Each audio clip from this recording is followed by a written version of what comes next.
Pod Force One. Welcome, everybody, to another edition of Pod Force One podcast.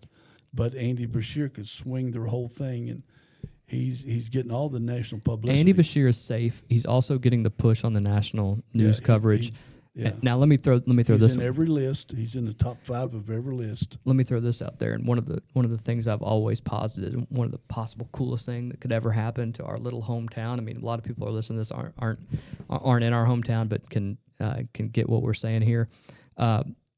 Our congressman, our U.S. congressman, is the chairman of the House Ways and Means Oversight. Sorry, excuse me. That popped right in my head. Yeah. House Oversight. One of the most powerful as House Oversight, and we all know that he potentially wants to run for governor. However, Jamie Comer is on every TV station there is. You could have a situation. You could have a situation if something happens with J.D. Vance that he makes a misstep or something happens and they start looking for somebody that could do this.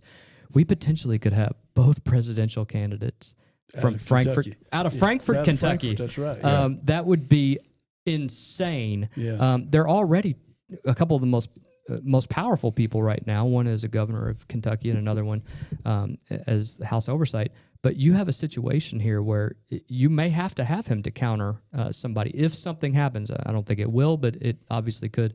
But that leads to 27, where Comer probably maybe gives up that seat and runs for governor as well. Although we could have a Governor Jacqueline Coleman for a year or two as well. Rocky Atkins. Rocky Atkins. And again, Rocky Atkins could be the senatorial nominee as well.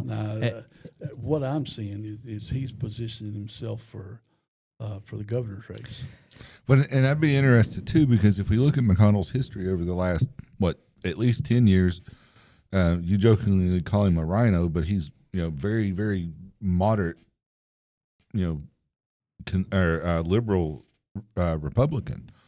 He's a very moderate Republican, and I think that opens up the door for a more conservative Democrat easily. But there aren't any. Yeah, that's the problem. Is the party? I mean, and Andy Beshear is that person, except on some social issues, whether it's abortion or trans rights or whatever it is that he wants to champion that day. And good on him. He's never changed his position. He's always been that guy. I don't agree with him. I've known the governor. I respect the guy for not changing his opinion and not being wishy-washy. I wish he would kind of quit fighting the 80-20 battles and for this state. Well, but understand that. Like you. I do appreciate the fact that he is what he is, right? And he's not changing with the pressure of media or the public or anything.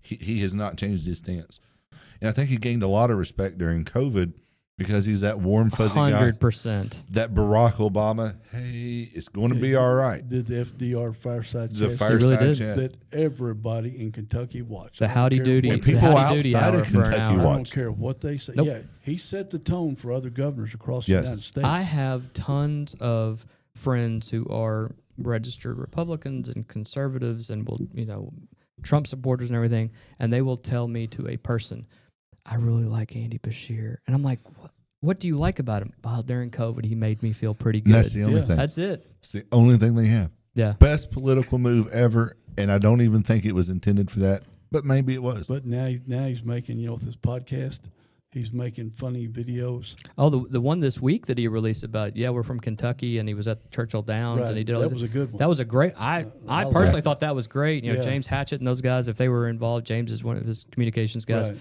I mean, another shout out, Frankfurt High, great guy. But I mean, they do a heck of a job. But getting back to the issue at hand, Scott Jennings runs in this race if it's a Republican issue, and Andy Beshear is not running. Scott Jennings jumps in this race. You may see Andy Barr jump out of this race, and that's what I'm thinking it could become a 2-horse race between Cameron and Jennings. Jennings has nothing to lose. He has a contract. I mean, he would leave CNN, but he'd be able to go right back to it. Daniel Cameron, this is it. You lose twice. I mean, you lose as bad as he did in his last race, and then you lose again. It's not gonna.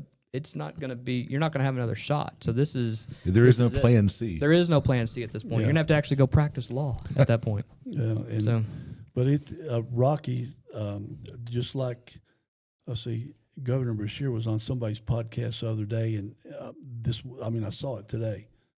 But he talked about he has with his son to learn new young people terminology. yeah, And he brought, I can't remember which news guy it was on, but he brought up the terms, and then the newscaster, it was John, what's his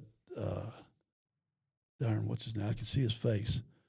John Clay. That did the Comedy Central. Oh no, Made his name off Comedy Central. Harold Leader. No, not him. No. John Stewart? Yeah, he was Oh, on Jon Jon Stewart. Stewart's Okay. podcast. I'm going to watch it tonight. Rocky Atkins was on Jon Stewart. No, Andy Beshear. Oh, Andy Beshear. Oh, yeah. You're already now. You're hitting it. Yeah. Now you're so hitting he it. was on his podcast, and he brought up the terms that his son taught him Yeah. that they talk about at Frankfurt High School. Yeah. And he just busted out laughing when he heard it. And so, I really think, regardless of party affiliation, Andy Barr is the only Democrat in the Andy United Beshear. States. Andy Beshear. Andy Beshear. It's tough. So many That's the Andys. only, I know it. That's the only Democrat that's middle of the road that would meet James Carville and some of the other folks' tests, because they've all gone so far left. And when you hit that Jon Stewart too, want to throw it in there. He's hitting that 30 to 40-year-old demographic Mm-hmm. like mad.